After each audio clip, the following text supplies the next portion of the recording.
Jake Golday is a fantastic fit for the Flores defense, and here's why on Locked On Vikings.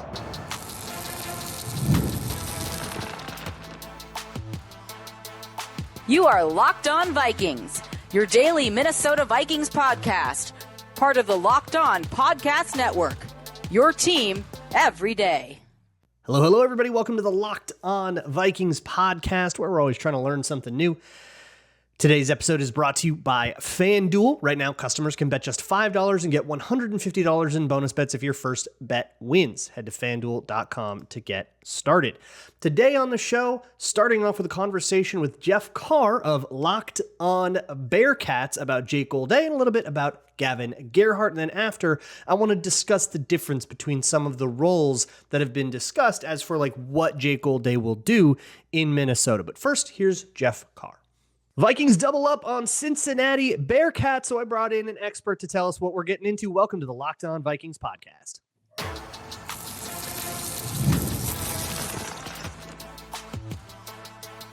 You are Locked On Vikings, your daily Minnesota Vikings podcast, part of the Locked On Podcast Network, your team every day. What's going on, everybody? Welcome to the Locked On Vikings podcast, where we're always trying to learn something new. It's part of the Locked On Podcast Network, the -- sports podcasting network. I am here today with Jeff Carr, who does Locked On Reds, but trust. Jeff did Locked On Bearcats for a long time, has moved on to just baseball, but still considered very much a Cincinnati Bearcats expert. So I'm very excited to have a little expertise in here because the Vikings doubled up on Bearcats, one from defense, one from offense. Jake Golday, the linebacker, will go with. And I mean, it's some weird stuff. We'll get into it. And then, of course, the 7th round pick, the center, Gavin Gerhardt. So I'm hoping that you can give me a little bit of the skinny on these guys. I mean, I watched Jake Golday. I've looked briefly at Gavin Gerhardt, but I haven't done a lot. But Golday's the headliner here, so we'll spend more time on him. So thank you so much for your time. And the headline on Jake Golday, what should I have what I thought my headline was when I watched him before the draft, not knowing if he'd be a Viking or not. But I'm wondering if I took the conclusion you think I should take. So what is the headline that it should be for Jake Golday being a Minnesota Viking? I felt as though these last couple of years, the heart and soul of the Bearcats defense, the heart was Dante Corleone and the soul was Jake Golday. Jake Golday was going to make sure that whatever Dante Corleone ate up, he was going to take advantage of the gaps. And as far as Corleone was the defensive tackle, the tackle in front of him. Okay. Yeah. And as much as he is a well-rounded linebacker, it's all about the rushing, man. Like, he puts so much pressure on the quarterback. He is a very good, I would say, pass rush linebacker. You're kind of right to be like linebacker, like rush end. Yeah, it's a super interesting debate here. How he's going to get used, because Brian Flores' defense moves everybody around and has so many weird tweener roles, and versatility is such a thing that he's probably going to do some level of all of it. But what like stood out to me was how often he was just a coverage first, like he was a slot corner sometimes. Yeah. That he would play out in that like overhang position out over the third wide receiver and 10 yards off the ball, and then, playing pass first, not even doing run fit steps on like play action. Yeah, and I think that when it comes to overall coverage of line, really getting that first level there with the tight ends and stuff like that, he was able to shut down a lot of Big 12 guys. And Jake Golday is the kind of guy that can really fit into whatever system you're trying to put him into, because he's an athlete. Dude has good instincts. I felt like, I'm not going to use the whole nose for the ball thing, but he kind of had a nose for the ball.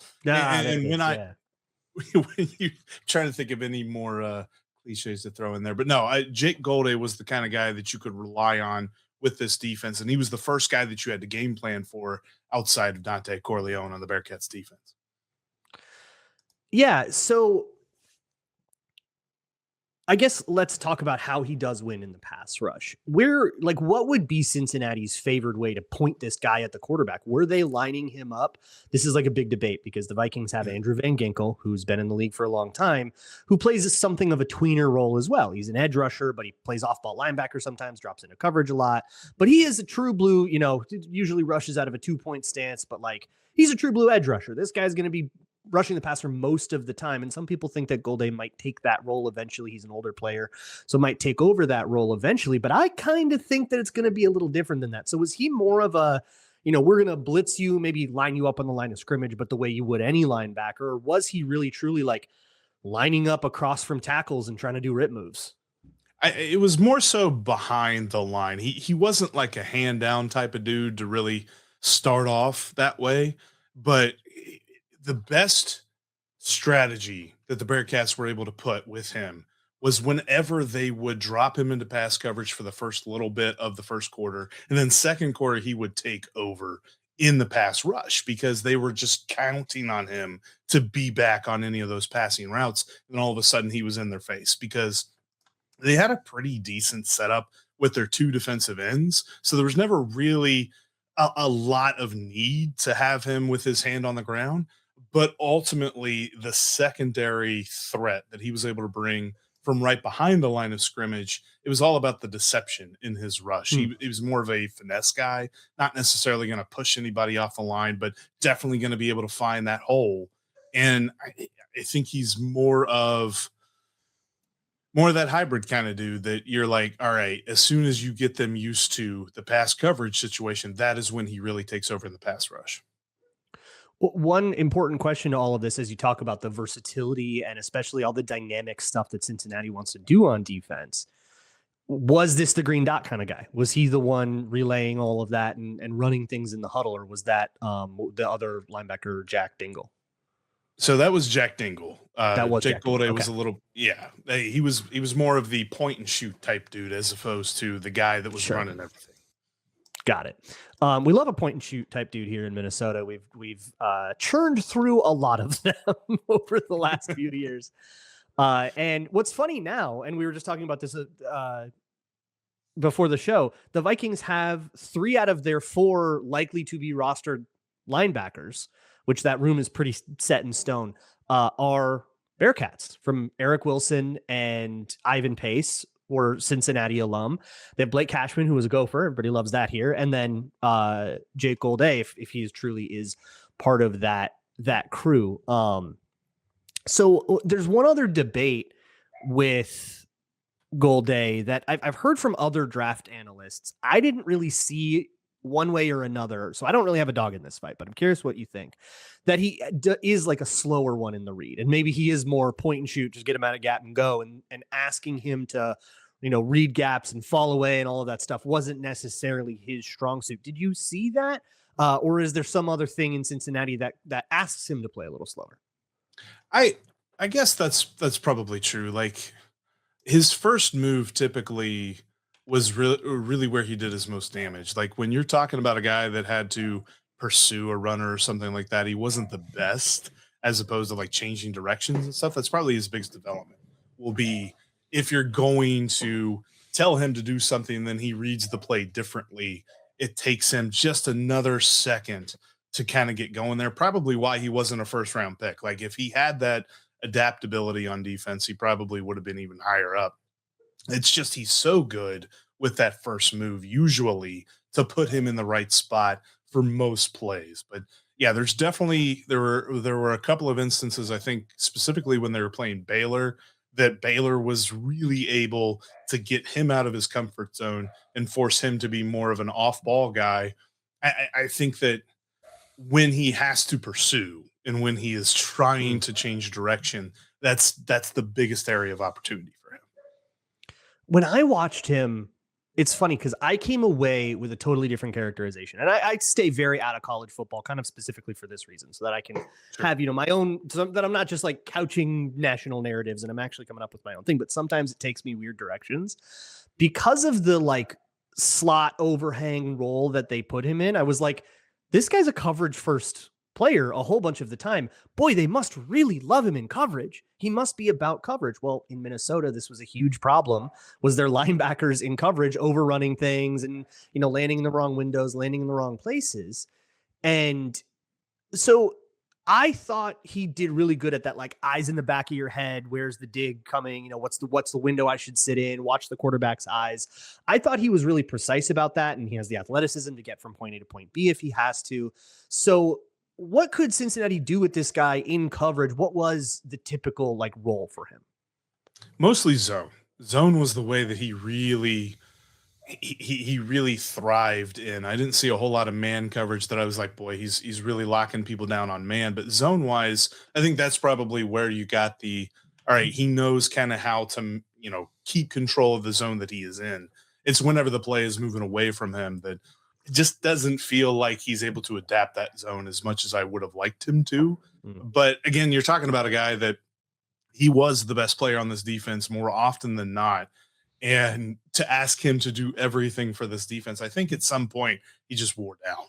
And ultimately, there was not a lot of help in the defensive backfield. There was not a lot of pass rush outside of him and Dante Corleone. God, that's so weird to hear from Cincinnati. That it's one guy holding the thing together like Spider-Man in the train. Yeah. Just keeping it all together with it. Very much what Jake Golday did. Very much what he did. He masked a lot of deficiencies. Well, there's other deficiencies in Minnesota. Maybe he can get to the same thing, but I want to ask you a little bit about him off the field too, as somebody that covered him for years. So we'll get into that next on Locked On Vikings. Today's episode of Locked On Vikings is brought to you by FanDuel. The NBA playoffs are well underway. Every possession matters. And if you're looking to get even closer to the action, FanDuel has a great offer to get you started. Right now, new customers can bet just $5 and get $150 in bonus bets if your first bet wins. That's right, turn $5 into $150. That's 30-1. For those of you counting at home, just for getting started. FanDuel can bring you so much closer to the action in the playoffs, especially as you watch all those other series that, didn't end yet. They couldn't win theirs in 6 games, maybe. Pathetic for them, but we got to do something in the meantime. Or you could even get ahead on Wolves Spurs. They're 14.5-point underdogs right now, as I am looking at it. Whether you're looking at player props or just following the Wolves or whoever your favorite team is, it adds another level of excitement to every game. Head to FanDuel.com to get started. FanDuel, play your game. Hey, thanks so much for making Locked On Vikings your first listen of the day. Make sure you check out the Locked On Vikings Everydayer Club for $5 a month or $50 a year. You can get everything that Locked On Vikings does ad-free and access to a special Discord server where you can annoy me as much as you want. I'll get a notification every time you at me. You can check that out once again at lockedonvikings.supercast.com. Here with Jeff Carr of formerly of Locked On Bearcats, now Locked On Reds. Went to the baseball direction. How dare you?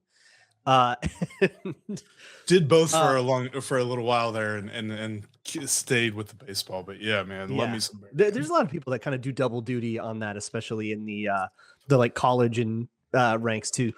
But I want to talk a little bit about what you can speak to in a way that most draft analysts can't, which is because you covered him for so long.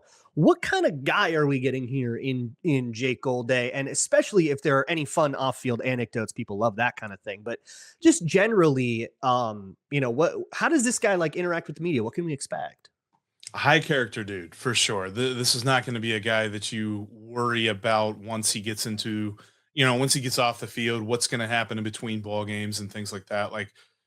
I think that he is a guy, so long as he grows into what Minnesota needs him to be on defense, that he will be a leader for the team in the locker room, because he's got that sort of quality that just drives people to him.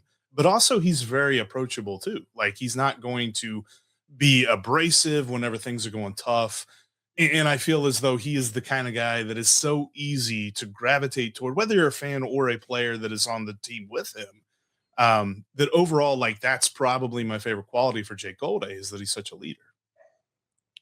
So then the question comes, because this happens to every college player that goes to the NFL, is the leader on their team and the guy in all conference and getting the awards. And he's like the dude, right, that everybody, leans on and focuses on. And then they get to the NFL and then you're suddenly the redshirt freshman again.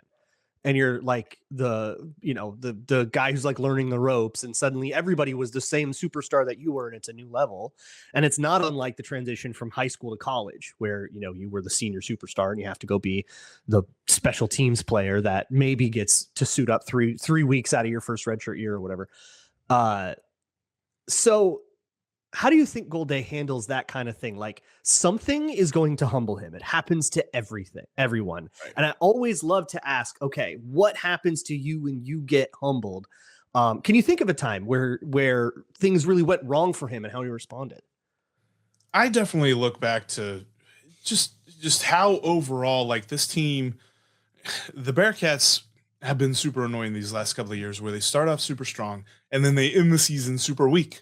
Multiple seasons where now it's been like crazy losing streaks to end the season, to the point that you just wonder a little bit about what's going on inside. Jake Golday was never a guy that wore that on his face, though. He was never a guy that really seemed to get down. He was always looking for the next point, the next attack that he was going to be able to affect this team and hopefully get them out of the funk that they were in. And ultimately, one guy's not going to fix all of those problems, but you could never tell from his demeanor that he was a guy that was just absolutely ate up by the failures of the team later on in the season. And so I think that he was a guy that, as much as he can, was really trying to fight through that. This is not a criticism on him in particular. It was a failure of the team, and one of the reasons why a lot of folks are wondering about the coaching staff. Yeah. And he handled it. There's not the right way to handle losing a bunch of games, right? You get a little bit mad, or you just take it in stride, you try to keep your spirits up or whatever. Like, I think it's revealing. I think it tells you stuff about who somebody is, but I don't like, there's no real way to like cast a judgment or evaluation on it. I think it's just kind of fascinating. But I do want to spend a couple minutes talking about the center the Vikings drafted. So I'll give you the skinny on where he is headed. The Vikings have a competition at that same position already between Michael Juergens, who was a Wake Forest center a couple years ago, and Blake Brandel, who's been with the team forever. So there's already two guys competing for the start there. And now Gerhardt walks in as a rookie, and I don't know how good of an opportunity he's going to get to compete for that start, but seventh round pick, you're just hoping he makes the team. So what kind of center are we getting ourselves into here as a guy who is probably the favorite to be the third stringer? Hey, he was very much the leader of the Bearcats offensive line. And the Bearcats offensive line for much of the season was absolute nails. I mean, there was a multiple game stretch where Brendan Sorsby went. Yeah, I know Brendan Sorsby. That's a fun name to talk about right now.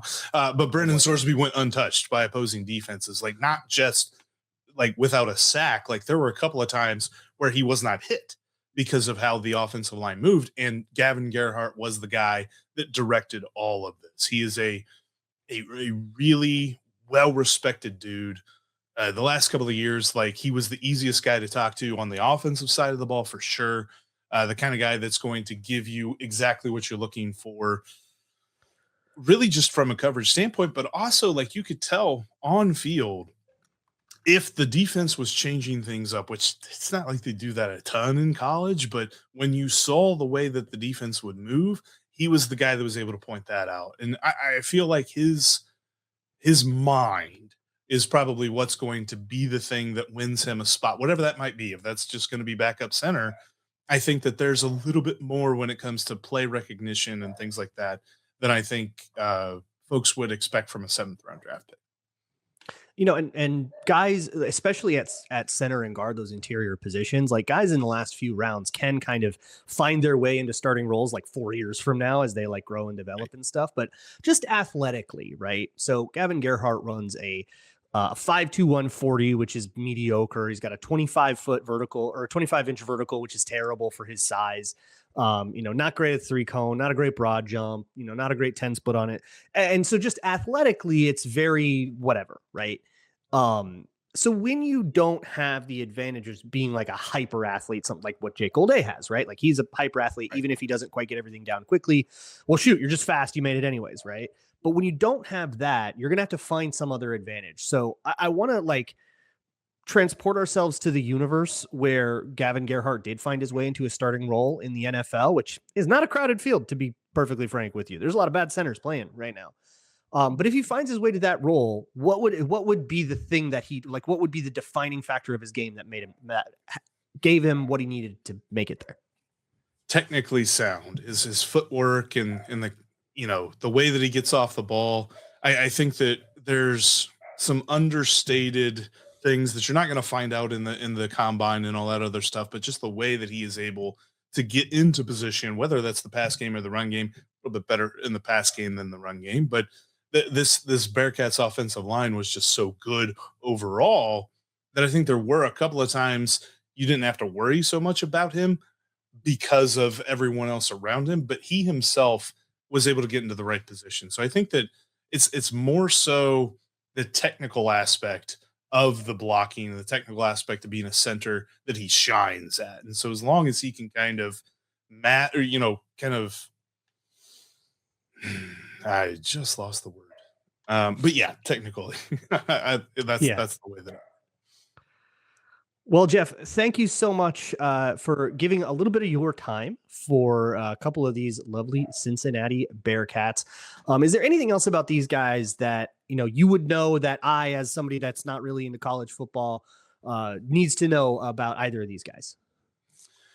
I think that the guy that I'm really happy for in this scenario is Gavin Gerhardt. Like, I felt like he probably would have been a little bit higher of a draft pick had the Bearcats experienced a little bit more success over the last couple of years, because individually, while the athletic traits aren't off the chart and kind of, like you said, a little mediocre in some aspects, I think that he proved to be a very good offensive lineman for his career here in Cincinnati. And he was a guy that was well respected among local media and things like that. Like, overall, he's a guy that there's probably going to be a lot more value in than what the numbers present.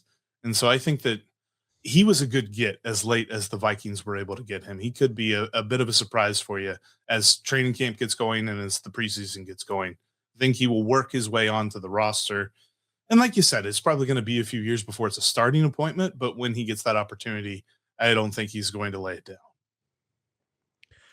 Thank you. That's Jeff Carr of Locked On Reds. If you're into that kind of nasty stuff, you can check out Locked On Reds, and you can check out Jeff Carr at Jeff F. Carr, all one word.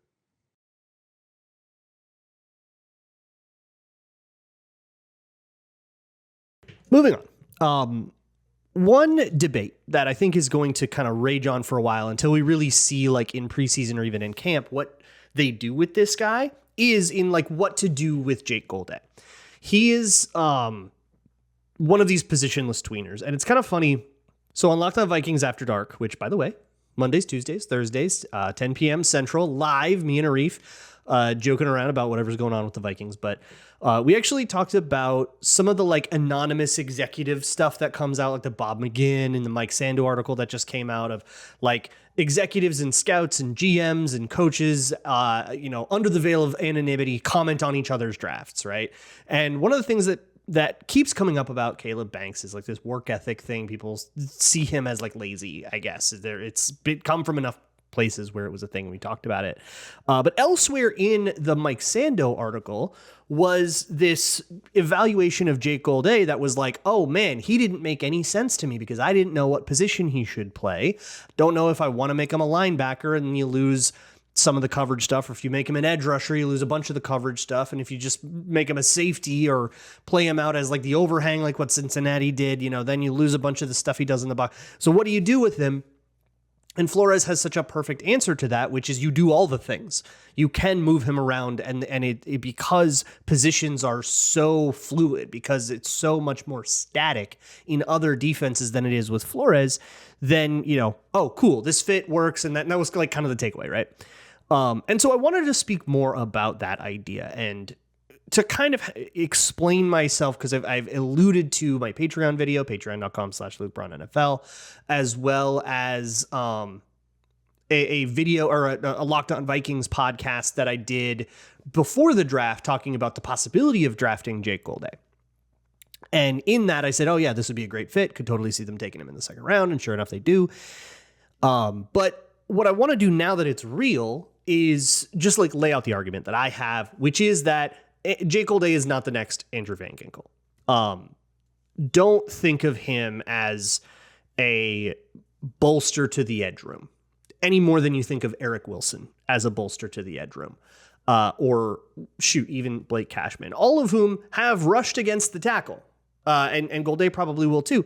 All of them have been part of pass rush plans and blitzes and had to be, a crasher on a stunt and had to do more than just blitzing from depth or sugaring the A gap. It's something that they're all going to be asked to do. But what you're not going to see is, 3-point stance, hand in the dirt, and then let's just go attack try to dent the front in the run game or something like that. That's not what we're going to see, I don't think, from Jake Golday. I don't think it's what we should see from Jake Golday, at least. Maybe that's a better way to put it. I don't think that's what he should do. I don't know what the Vikings are going to do kind of at any given moment. Who knows what the Vikings are going to do? But I'll say that's what I don't think he should do. And that's because I don't think Jake Golday is the best pure pass rusher. He played, like Jeff told us, he played at edge, and then they moved him to off-ball linebacker when he came to Cincinnati. And that was the right move for him. To move him back to where he was at the beginning of his career would just feel like kind of a backslide into a different version of the guy. And don't do that just because you punched his you punched the numbers into like the RAS website and it looked like it would be good at edge rusher too. It's about a lot more than this. So when Jake Golday rushes the passer when he blitzes, I like it. I think it's got enough juice as an off-ball linebacker blitzing to be fine, because a lot of the times his job would be to just blow a guy up, right? To not just win. You're not trying to win a one-on-one pass rush. These are very different things. Winning a pass rush, being part of the defensive line and rushing the passer every single time, and being Danielle Hunter or Grenard or Van Ginkel or any of those guys or Dallas Turner is a way different job than being Eric Wilson coming in from off the ball, or lining up in a front that has the linebackers walked up and then blitzing from there. It's super different because of what the ask is. You may have heard me talk a lot about this, and JJ, who the defensive line coach that I spoke to on the show a couple days ago, has talked about it a lot too. I think last time actually I had him on the show, he talked about it, but he's got a great way of breaking down pass rushes into contain, one-way go, and two-way go, right? Sometimes you're a contain guy. You're not supposed to really be, think of this as the nose tackle, just kind of pushing the pocket a little bit, but not really being asked to win the rep. You're being asked to get to a certain spot and make sure the quarterback can't leak out on a scramble drill. And then, one way is you are assigned a gap, you go pass rush that gap, you try to get to the quarterback, right? And then the two-way go means you have two different ways that you have access to both of your gaps, basically. And the two-way go was very often Jonathan Grenard. Van Ginkel will have the two-way go plenty often. He will be the guy that you're asking, okay, hey, you can go outside or inside, use the threat of one and then go to the other. You can choose where you go depending on how the tackle sets and what you want to attack, but you got to win the rep. And the rest of this pass rush is basically made to ensure that you're going to get a clean one-on-one.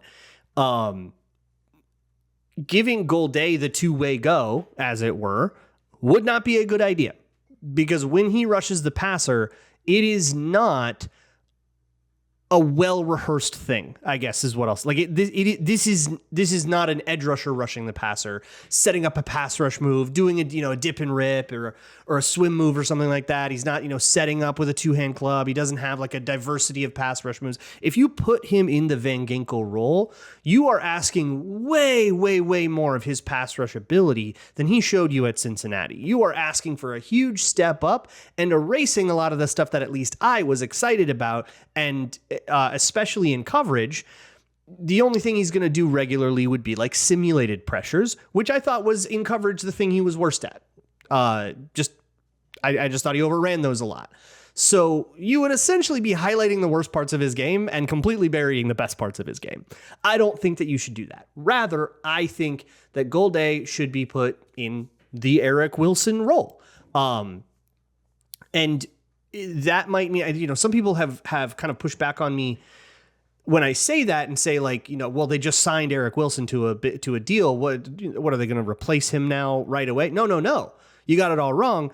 They're going to have both these guys doing the Eric Wilson role. You're going to have two Eric Wilson roles on the field. And then you're going to be able to do like blitz stuff with that. That's the fun here, right? As a very similar role to the one he played in Cincinnati as the overhang guy, right? That means that you're shaded toward the passing strength. You're kind of over there playing almost like a strong side linebacker kind of deal. Hilariously, Nick Emenwari, very similar role in Seattle, who came out as a named safety but plays that role. It's kind of a thing. We've had Metellus do it a lot. But if Golday plays that role and he can be really good at those kind of underneath zones in coverage and be this nice like solid linchpin of the coverage scheme, and then you bring him in as a blitzer and you put him in advantageous situations. When you're blitzing from depth, you get to go against the running back all the time because you get there late and you get to go into wherever the gap, like wherever the protection split. When you're starting at the line of scrimmage, you don't necessarily get to know if you're on the slide side or the man side, or if you're going up into the right A gap where they split the protection or whatever. You don't know if they're going to full slide to you. You don't know if you're going to get doubled or anything like that. But when you're coming in from depth, you get to let all that stuff declare, and then you get to hit the gap, right? Then you get to go in and blitz. So, and you're going to hit the running back all the time, or you're going to hit the tight end, kind of the extra pass protector, which is going to be an easier matchup. You get a running start. That's huge. You get to pick your angle. That's huge, right? You're not trying to explode out of a stance. And you get to pose a whole bunch of different challenges. And even if you're a linebacker that's like walked up, you are still going to be accounted for differently in that pass protection if you are Eric Wilson than if you are Andrew Van Ginkel. Van Ginkel is treated by most pass protections as quote unquote the big, right? So they always take care of the bigs. When you are a center or a quarterback and you're telling everybody who to block in whatever your pass protection scheme is, everybody basically with a hand in the dirt, or everybody that you know just by your film study, hey, these guys are the defensive linemen, are always accounted for by the protection first. And then the protection accounts for as many potential blitzers as possible second. So if you have Jake Golday as the Van Ginkel role, where he's going to be the edge rusher opposite Dallas Turner a bunch, he is going to be accounted for by the protection all the time. And that means you're going to have linemen that are paying attention to him right away from the whole thing, that are pass setting to him, that are getting themselves set up to for real block him and actually get into an engagement in a real pass rush, pass block situation. If he is blitzing from depth, usually the protection is using its secondary resources, like its running back, like hopefully setting the slide that way and hoping he gets kind of just cleaned up in the massive bodies, or the tight end, or the hot route or whatever other secondary resources that the pass protection uses are going to be the ones responsible for stopping him. That means he's going to have so much of an easier time actually getting to the quarterback, because he's just not going to have to go up against as many players. He may be left unblocked a lot, and that's where you get the really exciting production. That's the cool stuff. And the difference, I would say, between him and Eric Wilson is just one of size and length. So if you do what the Vikings tried to do with Eric Wilson last year with Jake Golday, which is what I've been kind of saying should be the thing. This is my take on Golday, on what his role should be. It should be the short-lived experiment last year where Eric Wilson was like rotating with Dallas Turner and was playing a little bit of like actual edge at the same time, going off ball for all the plays where Dallas Turner was on the field. Then Turner would come off the field and Eric Wilson would take over that job, and it would happen 10 reps a game. It wasn't like the most prominent thing, but it was something that made me go insane, because problems always happened whenever you put Eric Wilson there. I do think Golday can do a better job at that I'm an off-ball linebacker, but you line me up over the tackle kind of thing than Eric Wilson did. Eric Wilson was not good at that job. They moved off of it. This was like the Eagles and the Chargers game. And then after that mini bye of the Chargers game, they stopped doing it and they just started using Eric Wilson as a more standard linebacker, the same way they would use Ivan Pace and Blake Cashman. And Eric Wilson had a way, way, way better season from there. So keep doing that with Eric Wilson. Let's not mess with that. Keep doing that. We're happy with that. Okay, like keep doing that. But if you want to pepper in Jake Golday for as much as you're comfortable with putting a rookie in, then you can use him in that role where he does spell an edge rusher every once in a while and maybe becomes the depth that you would want the Vikings to sign like a Cameron Jordan to be, or something like that. And maybe he can take that rotational role for 20 snaps a game, but that edge room still is probably relying on Van Ginkel and Dallas Turner to play most of the snaps in all of the games and stay healthy for 17. And that might be a little bit of a difficult task. So if one of those guys gets hurt, then we got to deal with it on the fly. But we'll cross that bridge if we come to it. I will talk to you all next week. And as always, Skol.